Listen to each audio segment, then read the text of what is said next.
My name is Nily. I'm a girl. I'm 12 years old. I live with my father now, but before, I lived with my real mother. She was kind. She gave me hugs every day. She told me stories at night. But one day, my mom got sick. Very sick. She could not walk. She could not eat. I was so scared. Then one morning, my dad said, "Nily, mommy is gone." I cried and cried.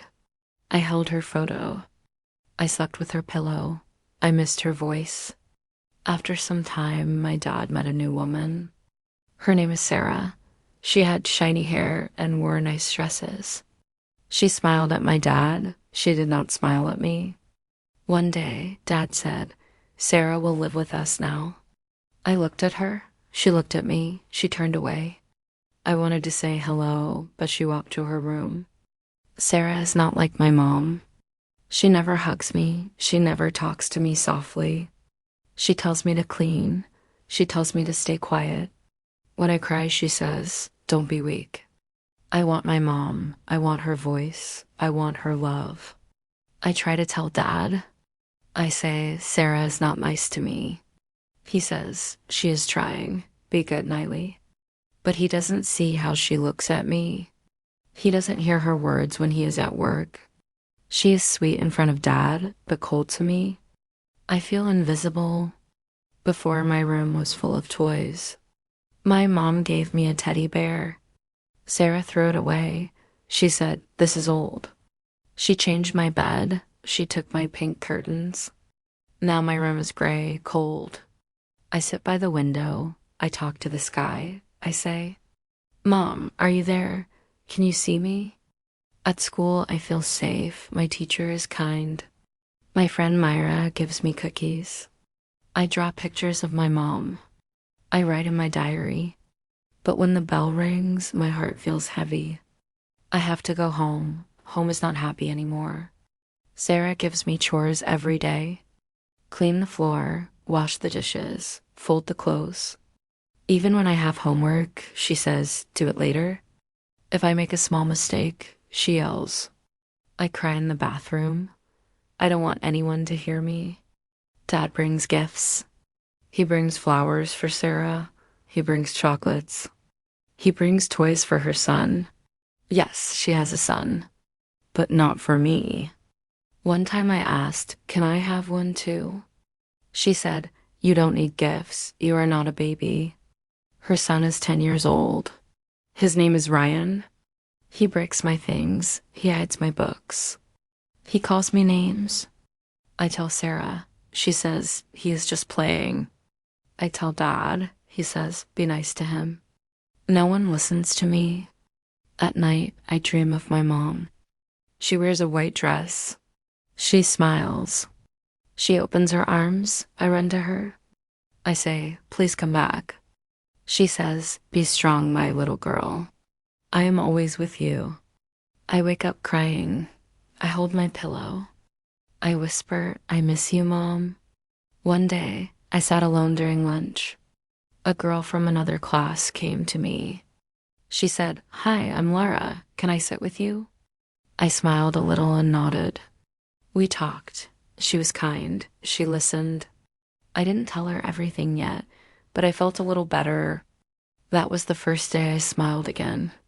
At home, I could not speak freely. So I wrote in my diary, "Dear diary, today I felt lonely, but Laura talked to me." I drew hearts. I wrote poems.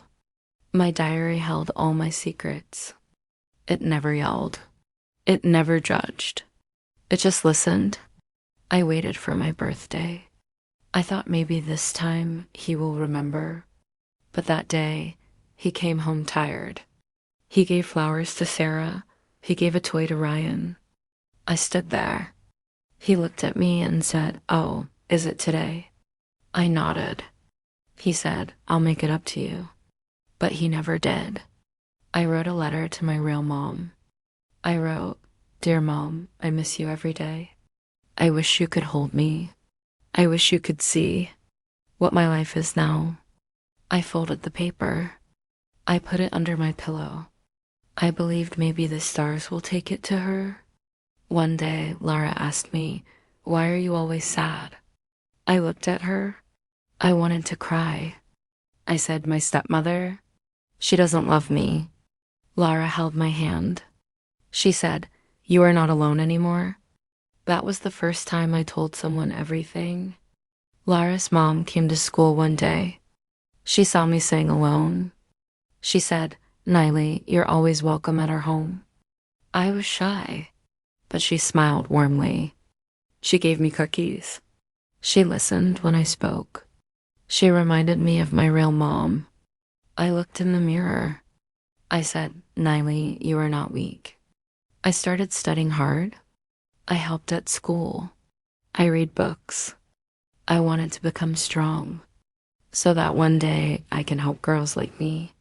My art teacher said, "Draw your feelings." I drew a small girl sitting in the rain. The girl held a photo. The sky was crying too. My teacher looked at it and cried. She said, "This is powerful." I won first prize. For the first time, I felt seen. When Sarah saw my prize, she frowned. She said, "Don't think you're special?" I said nothing. I just looked at her. This time, I did not cry. I walked to my room and closed the door. I opened my diary and wrote, "She cannot break me anymore." Lara comes to my house sometimes. Her mom calls me dear. My teacher smiles at me more. My dad still doesn't see everything, but I am learning to live. I am learning to smile again. My mom is in the sky, but her love is in my heart. I am Nily, I am brave. One night, I was walking past the kitchen. I heard Sarah on the phone. She said, "I don't care about that girl. She's not my child." My heart broke again, but this time I stayed quiet. I walked back to my room. I didn't cry. I wrote in my diary. I heard the truth. Now I know. I was tired. Too much pain. Too many tears. One day at school, I fainted. They took me to the nurse. My dad came. He looked scared. He sat beside me and held my hand. For the first time in years, he saw me. At home, I said, "Dad, I need to talk." He looked surprised. I told him everything. How Sarah treats me. How I feel invisible. He was silent for a long time. Then he said, "I didn't know it was this bad." I said, "You never asked." For the next few days, Dad stayed home more. He watched. He listened. Sarah didn't know he was listening. One day, he saw her yell at me. He walked in and said, "Enough." Sarah was shocked. Dad finally saw the real her. Dad and Sarah had a big fight. She shouted. He shouted. I sat in my room, holding my teddy bear. I heard doors slam. I heard silence. Then Dad came to me. He said, "She is leaving. She will not hurt you again." After Sarah left, the house felt different. Quiet, but peaceful. I ate dinner without fear. I slept without crying. I looked at the stars and whispered, "Thank you, Mom. You protected me." Lara visits more now. Dad makes breakfast with me. We laugh again. He says sorry often. He says, "You're my little girl. I should have protected you." I forgive him slowly because I want to heal. I write a new letter to my mom. "Dear Mom, I'm okay now. I'm growing. I have friends. I smile more. I miss you, but I feel your love." I put the letter in a box. I light a small candle. I say, "I love you always." I start speaking in class. I tell my story to my teacher. She says, "You are brave, Nily." Other girls talk to me. Some of them feel the same. We cry together. We smile together. I am not alone. I am strong. Now I walk with my head high. I still miss my mom, but I carry her in my heart. I forgive the past. I love my future. I am Nily, not just a girl with a sad story, but a girl who stood up, who survived, and who will shine. This is not the end. It is the beginning of my new life. Thank you for watching my story.